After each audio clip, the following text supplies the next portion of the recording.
అందరికీ నమస్కారం. గంగాధర్ గారు నాకు 20 ఏళ్లుగా మిత్రుడు. స్నేహానికి ప్రాణం ఇచ్చే మనిషి.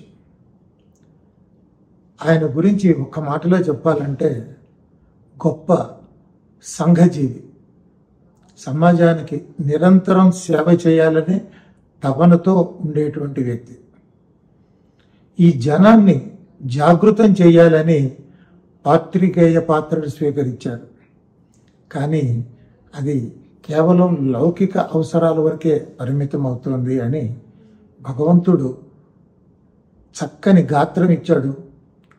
తన మధుర గానంతో వీళ్ళకి ఆనందం చేకూరుద్దామని సినిమా రంగంలో ప్రవేశించి తన గానామృతంతో అందరినీ ఆనందింపజేశాడు.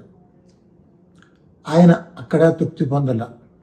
ఈ ఆనందం కేవలం క్షణికమైన ఆనందమే, వీళ్ళకి శాశ్వతమైన ఆనందం ఇవ్వాలి అనుకుని వారు ఒక సద్గురువుని ఆశ్రయించి వారి దగ్గర గీతాశాస్త్రాన్ని అధ్యయనం చేసి దాన్ని అర్థం చేసుకుని దాన్ని ఆచరణ చేస్తూ ఈనాడు దానికి ప్రచారణ కోసం బోధ చేస్తున్నటువంటి సద్గురువుగా ఇప్పుడు జ్ఞానామృతాన్ని పంచుతున్నారు. అటువంటి మహనీయుని యొక్క అనుగ్రహ భాషను మీ అందరికీ అందించాలని వారిని కోరుతున్నాను. ధన్యవాదాలు.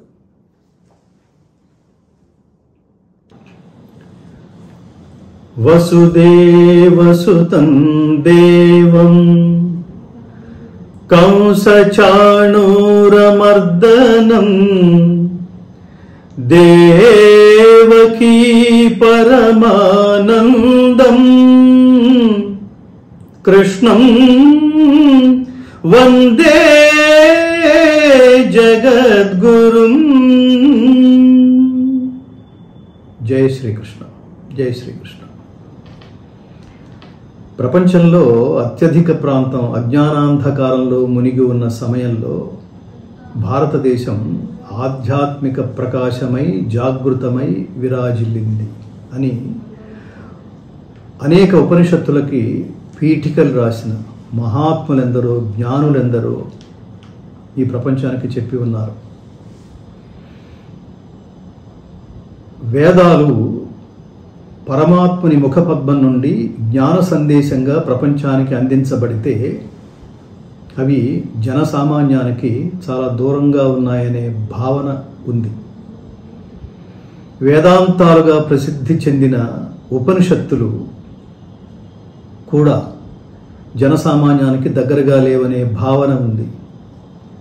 ఈ రెండిటి సారాంశంగా ఒక సందర్భంలో శ్రీకృష్ణ పరమాత్మ, జగద్గురువైన శ్రీకృష్ణ పరమాత్మ అర్జునుడనే విద్యార్థిని నిమిత్తంగా చేసుకుని ప్రపంచ మానవాళిని సన్మార్గంలో నడిపించడం కోసం చేసిన జ్ఞానబోధ, కర్తవ్యబోధే భగవద్గీత. భగవద్గీత ఇతర గ్రంథాలలాగా మానవుల చేత రచించబడింది కాదు.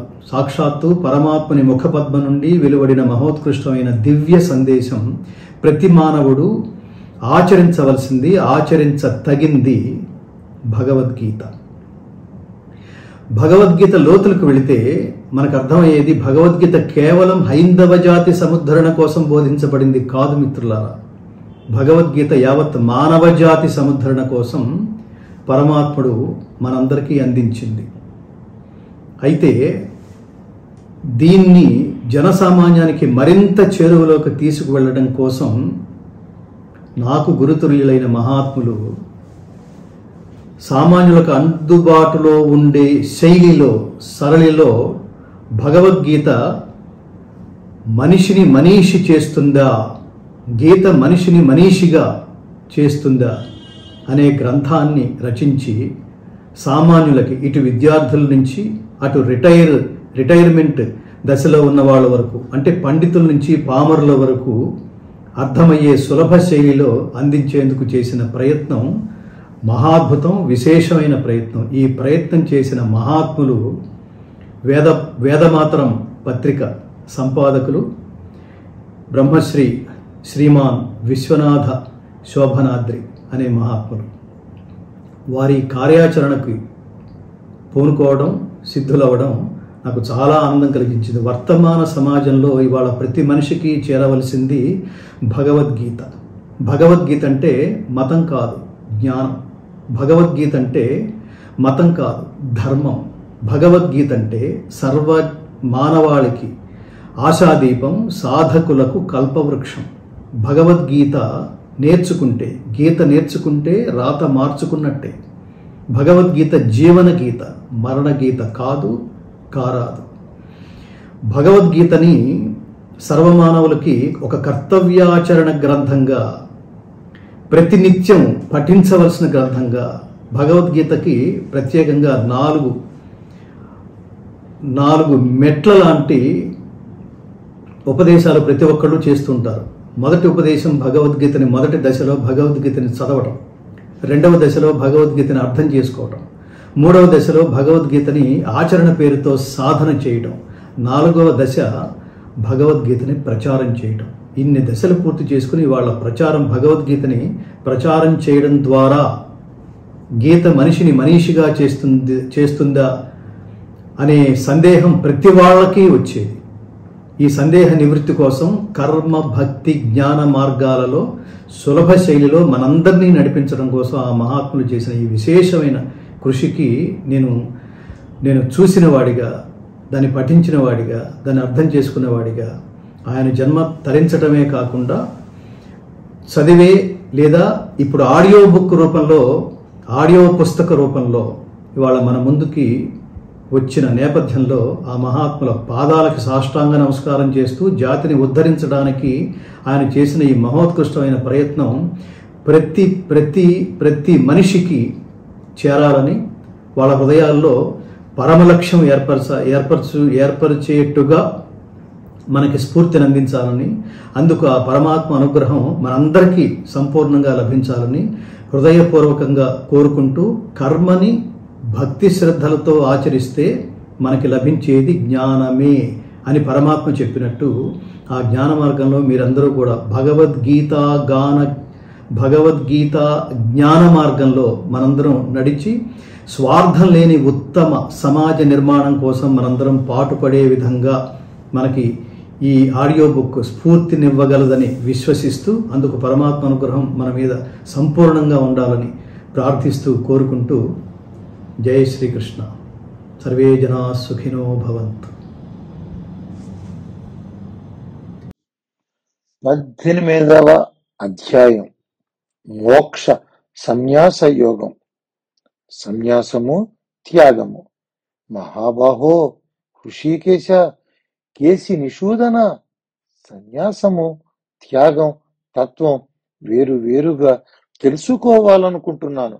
సన్యాసం, త్యాగము అను పదాలను విడదీసి విశదీకరించి చెప్పు అని అర్జునుడు శ్రీకృష్ణుణ్ణి స్తుతించాడు. అర్జున, నీ ప్రశ్న చాలా లోతైనది. కోరికలతో కర్మలు చేయటం, వదిలివేయటం సన్యాసం. ఆ కర్మల వచ్చే ఫలాన్ని వదిలివేయటం త్యాగం అని పెద్దలు చెబుతారు. కానీ ఇది బాగా లోతుగా తెలుసుకోవలసిన అంశం. అర్జున, దోషాలు లేనట్టి కర్మలు ఉండవు కాబట్టి రాగద్వేషాలను వదిలినట్లే ఈ కర్మలు కూడా వదిలివేయటం సన్యాసమని సాంఖ్యశాస్త్రం చెబుతోంది. యజ్ఞము, దానము, తపస్సు వంటివి నిత్యం చేయవలసిన కర్మలు. వాటిని వదలటానికి వీలు లేదు అని మీమాంస శాస్త్రం చెబుతోంది. ఓ భరతవంశ శ్రేష్ఠ, ఓ పురుష వ్యాఘ్ర అర్జున, కర్మ సన్యాసం విషయంలో నా అభిప్రాయం విను.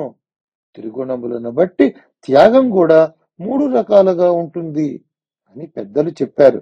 దాన్ని బట్టే నేను నా సిద్ధాంతాన్ని చెబుతాను. అర్జున, యజ్ఞము, దానము, తపస్సు అను కర్మలను వదిలిపెట్టకూడదు. అవి తప్పకుండా చేసి తీరవలసిందే. ఫలితం కోరని ఉత్తమ సాధకులకు యజ్ఞము, తపస్సు, దానము మనస్సును శుద్ధి చేస్తాయి. అర్జున, ఇప్పుడు చెప్పిన ఈ కర్మలు చేస్తూ కర్తృత్వం, ఫలాసక్తి విడిచిపెట్టాలి. అదే వేదాల నిర్ణయం. నా అభిమతం కూడా అదే. అర్జున, తప్పకుండా చేయవలసిన కర్మలు వదిలిపెట్టకూడదు. కర్మ త్యాగము ఫలత్యాగము తెలుసుకోలేక అవివేకం వల్ల ఫలత్యాగం కన్నా విధిగా చేయవలసిన కర్మను త్యాగం చేస్తే అది తమో గుణ ప్రభావం అవుతుంది, తామస సన్యాసం అవుతుందని పెద్దలు చెప్పారు. అర్జున, కొంతమందికి కర్మ త్యాగఫలం త్యాగముల యందు జ్ఞానం ఉన్నా అనేక శ్రమలకు ఓర్చుకోలేమని భయపడి మొత్తం కర్మ సన్యాసం చేసేస్తారు. ఆ రకం త్యాగం రజోగుణ ప్రభావితమైనది కాబట్టి అది రాజస త్యాగమే అవుతుంది. దానివల్ల మోక్షం రాదు. అర్జున, చేసే కర్మలకి తనే కర్తని అన్న ఆలోచనను, దానివల్ల వచ్చే ఫలాన్ని కూడా వదిలిపెట్టి ఇది నా కర్తవ్యం, నేను చేస్తున్నాను అన్న భావనతో ఆచరిస్తే కర్తృత్వాభిమాన ఫలితాల త్యాగము సాత్వికం అంటే సత్వగుణంతో పుట్టినదని పెద్దలు చెబుతారు. అది సాత్విక కర్మ సన్యాసం అవుతుంది. అర్జున, ఈ సాత్విక కర్మ సన్యాసం చేసిన వాడు నిజమైన సన్యాసి. ఈ రకమైన త్యాగి మనస్సును సత్వగుణం సంపూర్ణంగా ఆవరించి ఉంటుంది. దానివల్ల వాని మేధ పెరిగి ఆత్మతత్వ జ్ఞానం పొందగలుగుతాడు. వానికున్న ఆధ్యాత్మిక సందేహాలు తొలగిపోతాయి. ఇటువంటి సాధకుడు మరల పునర్జన్మ పొందే కోరికలతో కూడిన కర్మలు చేయడు, వాటిని వ్యతిరేకించడు, చిత్తశుద్ధిని కలిగించే చేయవలసిన కర్మలు చేస్తాడు, కానీ వాటి మోహంలో పడడు. అర్జున, ఈ దేహమే నేను, ఈ దేహం నాది అని అనుకునే దేహాన్ని ధరించి ఉన్న మానవుడు సర్వకర్మ సన్యాసం చేయలేడు. అలా చేయలేని వారు కర్మఫల త్యాగం చెయ్యాలి. దేహంతో సంబంధం ఉన్న అన్ని కర్మల ఫలితాన్ని త్యాగం చేస్తే సన్యాసియే అవుతాడు. అర్జున, ఫలితం మీద ఆకాంక్షతో చేయవలసిన కర్మలు చేసే కర్మయోగులకు వారు చేసిన కర్మలలో ధర్మాధర్మములను బట్టి స్వర్గలోకము లేక నరకలోకము లేదా మిశ్రమంగా మానవలోకంలోనో మరణించాక ఎక్కడో ఒక చోట నివాసం లభిస్తుంది. ఫలితమును త్యాగం చేసిన అనగా గౌణ సన్యాసులకు మొదట బ్రహ్మలోకం లభించి తరువాత శాశ్వత మోక్షం లభిస్తుంది. అలా కాకుండా దేహాత్మ భావన పరిత్యాగంతో సర్వకర్మ సన్యాసం చేసిన పరమార్థ సన్యాసులకు నేరుగా ముక్తి లభిస్తుంది అని పలికాడు శ్రీకృష్ణుడు. కర్మలకు కారణాలు. అర్జున, సర్వకర్మల పరిసమాప్తిని బోధించే వేదాంత శాస్త్రం కర్మ నిర్వహణకి 5 కారణాలు ఉండాలని చెప్పింది అని చెబుతాను. అర్జున, జీవుడికి నివాసమైన శరీరం, కర్మ ప్రవృత్తిని రేకెత్తించే అహం, అటువంటి ఆలోచనలను ప్రేరేపించే ఇంద్రియాలు, ఆ ఇంద్రియాలకు చైతన్యం కలిగించే ప్రాణాపానాది పంచవాయువుల పనులు, ఆ ఇంద్రియాలకు చైతన్యం అందించే ఆదిత్యాది దేవతలు, ఈ 5 అన్ని కర్మలకు కారణాలు. అర్జున, మనస్సు, వాక్కు, శరీరంతో ఏ పని చేసినా అది న్యాయమైనది అయినా అన్యాయమైనది అయినా ప్రకృతి సిద్ధంగా జరిగే సహజ క్రియ అయినా సరే పైన చెప్పిన 5 అంశాలే కారణం. అర్జున, కర్మ హేతువుల యథార్థ స్థితి ఇది. జడము చేతనములను గ్రహించే బుద్ధి సంస్కారం ఉండాలి. అలా చేయని వాడు ఈ 5ంటిని వదిలివేసి నేనొక్కడినే కర్తను అని తలుస్తాడు. ఇది మంచి బుద్ధి కాదు. ఇటువంటి బుద్ధి కలవాడు ఉన్నది ఉన్నట్లు చూడలేడు. అర్జున, నేనే కర్తను అన్న భావన లేకుండా కర్మ వల్ల లభించే సుఖ దుఃఖాలు మనస్సుకి అంటకుండా ఉండే వ్యక్తి ముల్లోకాలను సంహరించిన ఆ సంహార క్రియకు కర్త కాడు. ఆ పాపం వానిని బంధించదు. అర్జున, ఒకడు కర్త కావాలంటే వాని వల్ల ఒక కర్మ జరగాలి. కర్మ జరగాలంటే దాని వెనుక ప్రేరణ ఉండాలి, ఒక ఆశ్రయం ఉండాలి. వీటిలో కర్మ ప్రేరణ 3 విధాలు. 1 సర్వ విధమైన జ్ఞాన సాధనం, దీనినే జ్ఞానం అంటారు. 2 సర్వ విధమైన జ్ఞాన విషయం, దీనినే జ్ఞేయం అంటారు. 3 శరీరం, మనస్సు రూపాలైన ఉపాధులను ధరించి కర్మ ఫలితాలను అనుభవించే జ్ఞాత. అట్లాగే కర్మలకు ఆశ్రయం కూడా 3 రకాలు. 1 ఇంద్రియాలు మొదలైన పనిముట్లు అనగా కరణం. 2 ఫలితం కోసం కర్త చేసే పని అనగా కర్మ. 3 మనస్సును, శరీరాన్ని ధరించి తన కర్మ అనగా పని కోసం ఇంద్రియాల చేత పని చేయించే కర్త. అర్జున, జ్ఞాన సాధనాలు, వాటి ద్వారా జరిగే క్రియలు, వాటిని పూర్తి చేసి ఫలితాలను పొందే కర్త అను వాటికి మాత్రమే త్రిగుణాల వల్ల భేదాలు వస్తున్నాయి. సాంఖ్య శాస్త్రం వీటిని చక్కగా చెప్పింది. అంతా చెబుతాను. అర్జున, జీవులందరూ వేరువేరుగా కనిపిస్తున్నా వారి లోపల విభాగం లేనిదియు, రెండవ వస్తువు లేనిది, నాశనము కానిది, వికారాలు లేనిది అయిన పదార్థం జ్ఞాన సాధన చేత సాధకుడు దర్శిస్తున్నాడో అటువంటి జ్ఞానం, జ్ఞాన సాధనం సత్వగుణము నుండి పుట్టినదని గ్రహించు. అర్జున, ఇప్పుడు చెప్పిన ఏకత్వ భావనకు వేరుగా భేద దృష్టి గల భావన ఇంకొకటి ఉంది. అది ఉన్నవానికి జీవులందరి శరీరాల్లో ఉండే జీవాత్మలు వేరు వేరుగా కనపడతారు. అటువంటి జ్ఞాన సాధనం అనగా జ్ఞానం రజోగుణం నుండి పుట్టినది.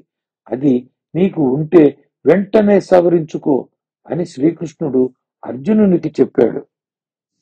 అర్జున, ఇవి కాక మరో జ్ఞాన సాధన ఉంది. ఈ రకం సాధన చేసేవారు ఏ పని చేసినా ముందు వెనుక చూసుకోరు. తమకు తెలిసిందే సర్వస్వం అనుకుంటారు. తమ శరీరాన్ని చూసుకుని దీనికి మించిన మరో జీవుడు లేడు అనుకుంటారు. తనకు నచ్చిన విగ్రహాన్ని చూసుకుంటూ ఇంతకు మించిన దైవం లేదంటారు. హేతుబద్ధంగా ఆలోచించరు. చిన్న చిన్న విషయాలకు ఆరాటపడతారు. ఈ రకమైన ప్రవర్తన తమో గుణం నుండి పుట్టినటువంటిది. ఒకవేళ నీకు ఉంటే వెంటనే వదిలించుకో అని శ్రీకృష్ణుడు చెప్పాడు. అర్జున, ఏదైనా పని చేసేటప్పుడు కొడుకులు, స్నేహితుల మీద ప్రేమతో గాని, శత్రువుల మీద వ్యతిరేక భావంతో గాని ప్రేరణగా తీసుకోకూడదు. ఈ పని చేయటానికి నేనే తగిన వాణ్ణి అన్న అహంకారం ఉండకూడదు. శాస్త్రంలో చెప్పిన విధంగా కర్తవ్యాన్ని చెయ్యాలి. దానివల్ల కలిగే పుణ్యం మీద కోరిక ఉండకూడదు. దానిని సత్వగుణం నుండి పుట్టిన కర్మ అంటారు. అది నీకు ఉంటే ఇంకా అభివృద్ధి చేసుకో. అర్జున, అంతులేని కోరికలతో తాను చాలా గొప్ప పని చేస్తున్నాను అన్న అహంకారంతో అధిక శ్రమతో కూడిన పనులు చేస్తారు. అవి శాస్త్ర విహితాలే, అంత రజోగుణ లక్షణాలే. ఆ లక్షణం నీ దగ్గర ఉంటే దిద్దుకో. అర్జున, కొందరు గొప్ప ఫలితం కోసం, గొప్ప కీర్తి కోసం భారీ కార్యక్రమాలు చేస్తారు. దీనివల్ల రాబోయే కష్ట నష్టాల గురించి ఆలోచించరు. ఆస్తి, ధనం తరిగిపోతాయి అని ఆలోచించరు. తమ శక్తి తెలుసుకోరు. ప్రారంభించిన పని పూర్తి చేయగలమా లేదా అని ఆలోచించరు. ఇటువంటి కర్మలు శాస్త్ర ప్రకారం చేసేవి అయినా తమో గుణజన్యాలే. అవి నీ దగ్గర ఉంటే తీసివే అని శ్రీకృష్ణుడు అర్జునునికి చెప్పాడు. అర్జున, సత్వగుణ ప్రధానుడైన వానికి చేసే కర్మల ద్వారా ఫలితం దక్కాలని తానే ఆ కర్మలకు కర్తనని చెప్పుకోడు. ఎటువంటి కష్టాలు వచ్చినా ప్రారంభించిన పని ఆపడు. ఎంత శ్రమనైనా ఓర్చుకుంటాడు. చివరికి ఎంతో శ్రమ, ధనం వెచ్చించి ఫలితం వచ్చినా ఆనందించడు. ఫలితం వ్యతిరేకమైన బాధపడడు. ఇదే సాత్విక కర్త. అర్జున, ఒక మనిషి రజోగుణ ప్రధానుడైతే వాని మనసులో అనేక కోరికలు ఉంటాయి. తను శ్రమించి చేసిన కర్మల ఫలితం తనకే దక్కాలని ఆశిస్తాడు. తాను ఎవ్వరికీ దానాలు చెయ్యడు. పైగా పరుల సొమ్ము కూడా తనకే రావాలని దురాశ పడతాడు. తన పని పూర్తి చేయటానికి పక్కవారిని బాధ పెడతాడు. వానికి మానసిక, శారీరక పరిశుభ్రత ఉండవు. తలచింది లభ్యమైతే సంతోషం, దక్కకపోతే దుఃఖపడతాడు. ఇదే రాజసకర్త లక్షణం. అర్జున, చేసే పని మీద ఏకాగ్రత లేనివాడు, పామర స్వభావం కలవాడు, వినయం లేనివాడు, మాయల మారి స్వార్థంతో ఇతరుల పనులు చెడగొట్టేవాడు, సోమరిపోతూ దిగులుగా ఉండేవాడు, పనులు వాయిదాలు వేసుకునేవాడు అయినటువంటి కర్త తమోగుణ ప్రధానుడని చెప్పబడుతున్నాడు. అర్జున, బంధమనగా ఇది, మోక్షమనగా ఇది, బంధాన్ని కలిగించే కర్మ మార్గం ఇది, మోక్షాన్ని అందించే నివృత్తి మార్గం ఇది. ఇక్కడ చెయ్యదగిన పని, చేయకూడని పని, బంధాన్ని అనగా భయానికి కారణమైన పని ఇది, అభయానికి అనగా మోక్షానికి కారణమైన పని ఇది. బంధం అంటే ఇది, మోక్షం అంటే ఇది అని ఏ బుద్ధి లేదా ఎవరి బుద్ధి తెలుసుకుంటుందో అది సాత్విక బుద్ధి. అర్జున, శాస్త్రం చెప్పిన ధర్మమే నా కర్తవ్యం, శాస్త్రం నిషేధించిన అధర్మం చేయకుండా ఉండటమే నా కర్తవ్యం అనే విషయంలో ఏ బుద్ధి మనిషికి సందేహాన్ని కలిగించి నిశ్చయాన్ని చెప్పదో ఆ బుద్ధి రాజస బుద్ధి. అర్జున, కొన్ని బుద్ధులకు ఏది శాస్త్ర నిషిద్ధమో అదే శాస్త్ర విహితమని అనిపిస్తూ ఉంటుంది. అటువంటి బుద్ధులకు పెద్దలు చెప్పే మంచి విషయాలు వ్యతిరేకంగా, విరుద్ధంగా అర్థమవుతాయి. అటువంటి బుద్ధులను తమో గుణం ఆవరించి ఉంటుంది. ఇదే తమో గుణ బుద్ధి. అర్జున, ధృతి అంటే మనస్సుని ఏకాగ్రతతో నిలబెట్టేందుకు చేసే ప్రయత్నం. అలా నిశ్చలంగా ఉండే ధృతి సాత్విక ధృతి. అర్జున, కొందరికి మనస్సులో ఉండే ధృతి మోక్షము గురించి కాకుండా ధర్మార్థ కామములను మాత్రమే నిత్యము చేయవలసిన కర్తవ్యాలుగా చూపిస్తుంది. ఇలా ధర్మాలను ఆచరించే సాధకుడు ఏ విషయం తలపుకు వస్తే ఆ సంబంధమైన కోరికలు కోరుకుంటాడు. ఇలా ప్రవర్తింపజేసేది రాజస ధృతి.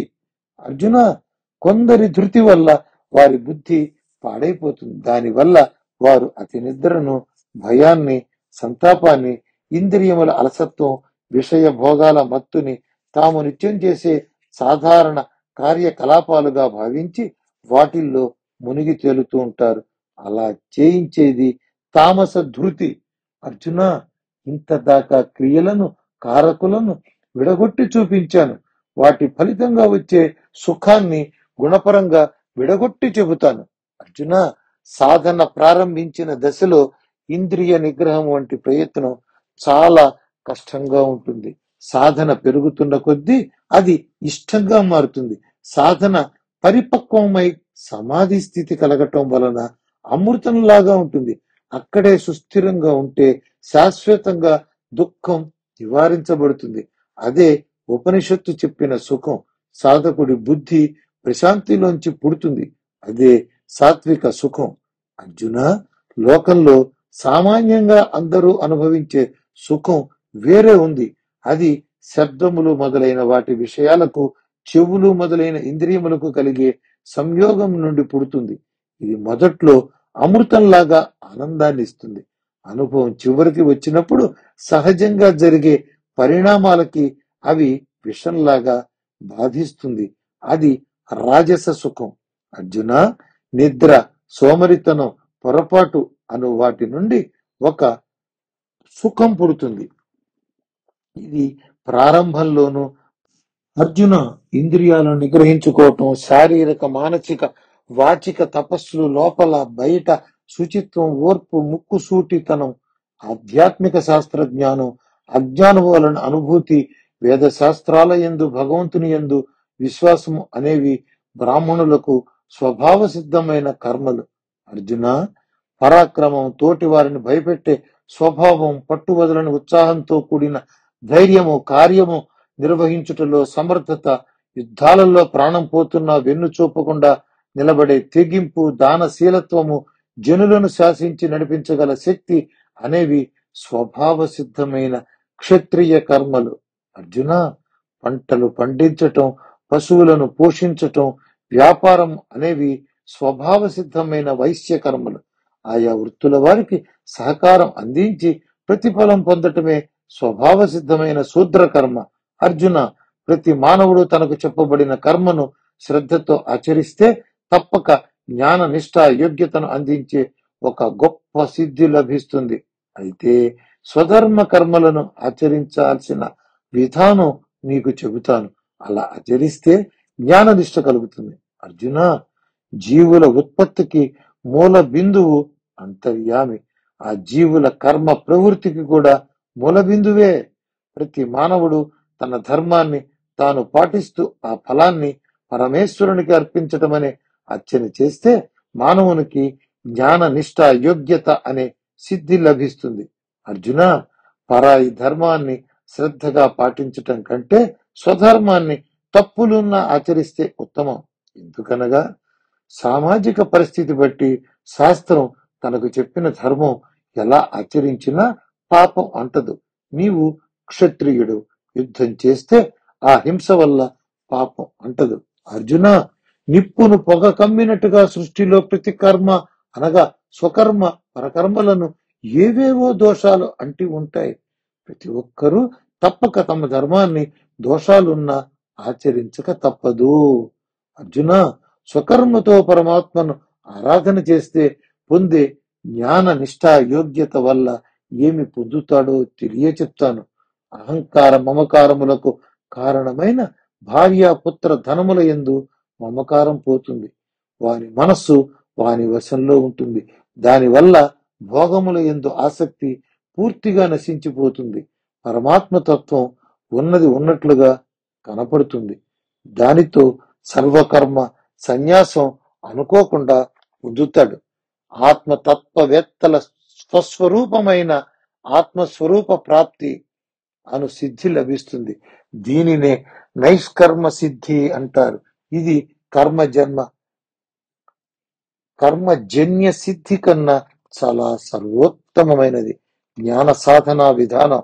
అర్జున, ఈ విధంగా స్వకర్మలతో పరమాత్మను ఆరాధించి జ్ఞాన యోగ్యత సిద్ధిని అందుకున్న సాధకుడు ఏ సాధనా విధానాన్ని అనుసరిస్తే జ్ఞానాన్ని అందుకోగలుగుతాడు, ఏది పరిసమాప్తి స్థానమో అట్టి సాధనా విధానాన్ని నీకు చెబుతాను. అర్జున, స్వకర్మలు ఆచరించటం ద్వారా పరమేశ్వరుని అర్చించటం వలన జ్ఞాన నిష్ఠ యోగ్యత అనే సిద్ధిని పొందిన సాధకుడు ఇక ఆ తరువాత పై మెట్లను ఎలా అందుకుంటాడో చెబుతాను విను. 1. బుద్ధి సాత్వికమై పరమాత్మకు సంబంధించిన అనుమానాలన్నీ మాయమ్ముగుతాయి. 2. శరీరమును ఇంద్రియములను సాత్విక ధృతితో తన అదుపులో ఉంచుకుంటాడు. 3. ప్రాణధారణకు అవసరమైనంత వరకే శబ్దాది విషయాలను గ్రహిస్తాడు. అలా గ్రహించే సమయంలో కూడా వాటి మీద ప్రేమ ద్వేషాలు ఉంచుకోడు. 4. దూరంగా ఒంటరిగా ఏకాంత ప్రదేశాలలో అడవులలో గాని మఠముల్లో గాని కాలం గడుపుతాడు. 5. తినే ఆహారం వల్ల ఎటువంటి రోగాలు రాకుండా చాలా మితంగా ఆహారం తీసుకుంటాడు. 6. నిరంతరం ఆ తత్వ చింతనలో తన మనస్సుని ఏకాగ్రపరుచుకుంటూ నిష్ఠగా ఉంటాడు. 7. ఇహలోక పరలోక విషయాల మీద అన్ని వేళలా ఆసక్తి లేకుండా వైరాగ్యంగా ఉంటాడు. 8. తాను అన్ని వదిలిపెట్టిన విరాగినని గొప్ప జ్ఞానినని అనే అహంకారం పొరపాటును కూడా తన దరికి రానీయుడు. 9. తాను ఆత్మానందమును ఆస్వాదిస్తున్నాననే తన్మయత్వంలో తనను తాను మరచి దర్పం చూపించడు. 10. రాగద్వేషాలకు లోబడి లేడు కాబట్టి అనవసరమైన పట్టుదల చూపడు. 11. తను కావాలను కోరుకోకపోయినా తన దేహధారణకు ధర్మాన్ని ఆచరించే నిమిత్తం తన వద్దకు చేరిన వాటి గురించి చేరని వాటి గురించి కోపతాపాలు పెట్టుకోడు. 12. తనకు తన శరీరంతో సహా ఏ వస్తువు మీద ఆపేక్ష లేని వాడొకటి చేత ఆనందం దుఃఖాల నుండి పుట్టే ఎటువంటి ఉద్రేకాలకు లోనుకాడు. ఎల్లప్పుడూ శాంతంగా ఉంటాడు. ఇదియే ఆత్మజ్ఞాన నిష్ఠకు పరాకాష్ట. ఈ లక్షణాలను ఆచరణలో పెట్టిన సాధకుడు బ్రతికుండగానే బ్రహ్మత్వాన్ని అందుకుంటాడు. కర్మ ఫలత్యాగం చేసిన సిద్ధునికి ఇవి సహజంగా ఉండే లక్షణాలు. కర్మ సన్యాసం సాధన చేసేవానికి సాధనోపాయాలు. అర్జున, ఇప్పుడు నేను చెప్పిన వరుసలో బ్రహ్మత్వ స్థితిని పొందిన సాధకుడి మనసులో అలజడులు తగ్గి ప్రశాంతమైన మనస్సు పొందుతాడు. తనదనుకున్న వస్తువు పోయినా బాధపడడు. తన వద్ద లేని దాని కోసం తప్పించడు. తోటి మానవుల కష్టసుఖాలు తనవిగా భావిస్తాడు. మానసిక పరిస్థితి పతాక స్థాయికి చేరటం వల్ల వాని జ్ఞాన రూపమైన భక్తి పరమాత్మనైన నా యందు స్థిరపడుతుంది. అర్జున, కర్మఫల త్యాగం చేయటం వలన కలిగిన జ్ఞాన నిష్టను సాధించిన సాధకుడు గురువు బోధల వల్ల, శాస్త్రములను చదవటం వల్ల పరమాత్మ స్వరూపుడనైన నా సగుణ స్వరూపాల విస్తీర్ణత, వాటిలోని శుద్ధ చైతన్య స్వరూపాన్ని బాగా అర్థం చేసుకోగలుగుతాడు. దానినే భావన చేస్తూ సమాధి స్థితి యందు నా యథార్థ జ్ఞాన స్వరూపాన్ని దర్శించగలుగుతాడు. ఆ బలంతో వెంటనే నాలో ప్రవేశించి బ్రతికుండగానే నాతో ఏకత్వాన్ని పొందుతాడు. అర్జున, మానవుడు తాను విధిగా చేయవలసిన కర్మలలో కొన్ని దోషాలతో కూడినవి ఉంటాయి. అయిన వాటిని శ్రద్ధగా మనస్సులో నన్ను శరణు పొంది ఆచరించాలి. అప్పుడు నిత్య నూతనం, నాశనం కాని మోక్షాన్ని పొందుతాడు. అర్జున, నువ్వు చేసే సర్వ కర్మలు పరమాత్మనైన నా యందు సమర్పించి నేనే నీ గమ్యముగా తలచి జ్ఞాన రూపమైన ఏకాగ్రతను సతతము నా యందే నిలిపి బుద్ధి కలవాడవు అవ్వాలి.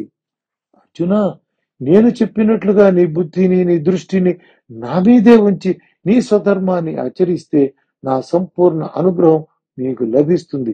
దానివల్ల నీ సంసారంలోని కష్టాలను, ఆ సంసారానికి హేతువులైన కష్టాలను దాటగలవు. కాదు, నేనే పండితుణ్ణి అన్న గర్వంతో నా మాటను వినకపోతే నీకు మోక్షం అందక అన్ని విధాలా భ్రష్టుడివైపోతావు. అర్జున, నేనెంత చెప్పినా మొండిగా నేను నశించిపోయినా సరే యుద్ధం చెయ్యను అని తలచితే ఏ నిర్ణయం తీసుకున్నావో అది నిలవదు. ఎందుకనగా జన్మసిద్ధంగా నీలో ఉన్న వీరత్వం ఏదో ఒక దశలో నీ నిర్ణయాన్ని వెనక్కి తీసుకుని నిన్ను ముందుకు నడిపిస్తుంది. అర్జున, అదేలాగా సాధ్యం? నా నిర్ణయాన్ని మరొకరు ఎలా మారుస్తారు అనుకుంటున్నావేమో. నీకు పుట్టుకతో వచ్చిన క్షత్రియత్వం, వీరత్వం నీ మీద ప్రభావం చూపుతాయి. ఇది పూర్వ కర్మల వల్ల వచ్చింది కాబట్టి కాదనలేవు. అర్జున, రంగుల రాట్నం వంటి యంత్రాన్ని ఎక్కినప్పుడు దాన్ని నడిపేవాడు మధ్యలో కదలకుండా కూర్చుని తన యంత్ర శక్తితో ఆ రాట్నంలో ఉన్న జనులను గిరగిరా తిప్పుతాడు.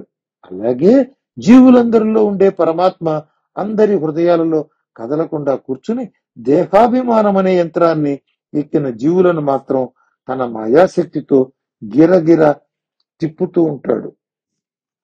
అర్జున, నీవు బేలతనం వీడి నీ హృదయంలో నిలిచి ఉన్న పరమాత్మను శరణు వేడు. శరణు అంటే సర్వము నీవే పరమాత్మ అనుభావనతో నీ ధర్మాన్ని ఆచరించటమే.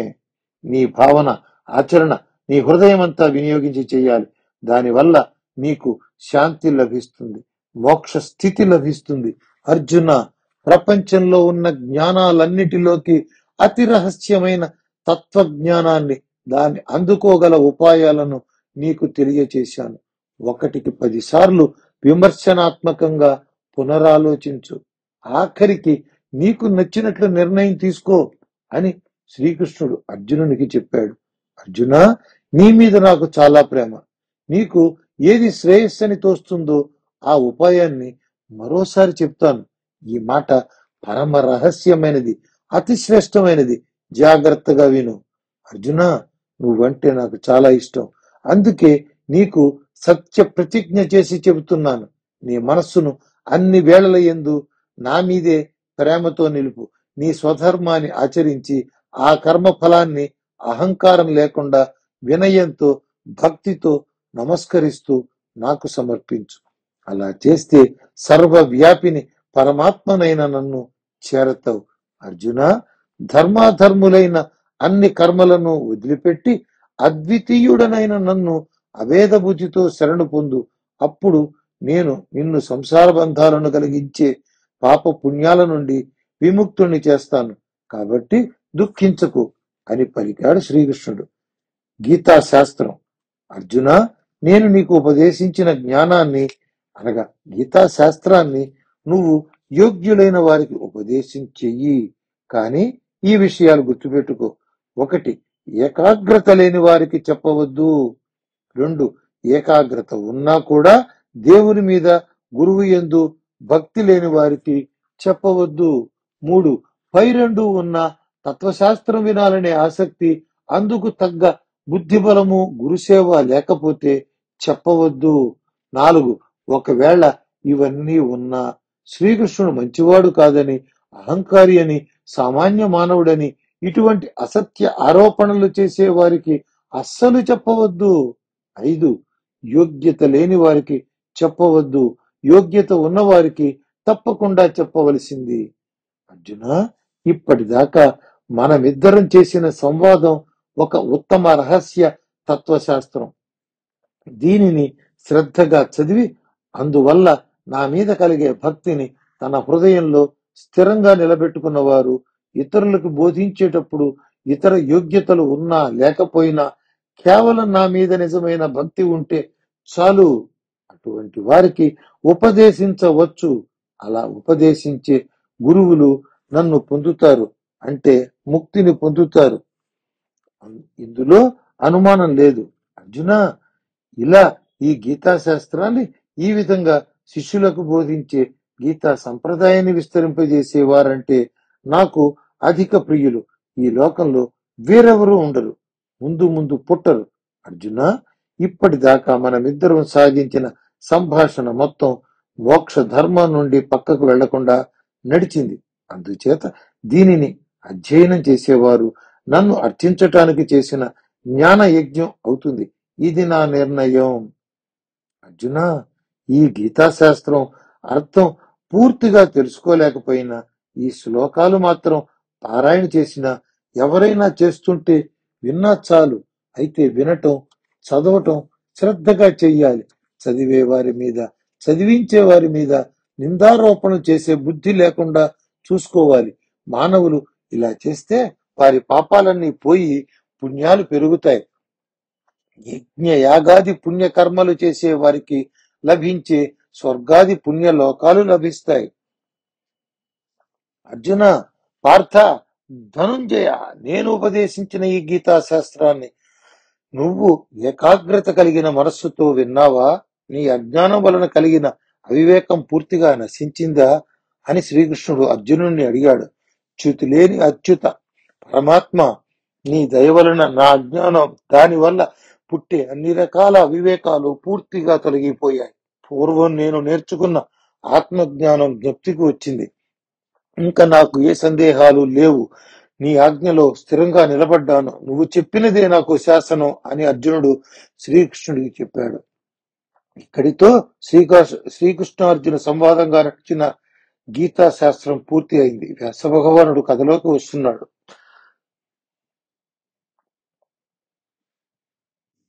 సంజయుడు ధృతరాష్ట్ర మహారాజుకి చెబుతున్నాడు. ఓ ధృతరాష్ట్ర మహారాజా, శ్రీకృష్ణుడు అర్జునుడు ఇద్దరూ మహాత్ములే. వారిద్దరి మధ్య జరిగిన సంవాదం ఆశ్చర్యంగాను పులకింతలుగాను ఉంది. అటువంటి ఆ సంవాదాన్ని నేను విన్నాను. ఓ మహారాజా, శ్రీకృష్ణుడు అన్ని యోగ కార్యాలకు అధిపతి. అందుకే అన్ని రకాల యోగాలకు సారమైన ఈ గీత యోగాన్ని శ్రీకృష్ణుడు బోధించాడు. నిజానికి ఇది పరమ రహస్యమైనది, గొప్పది.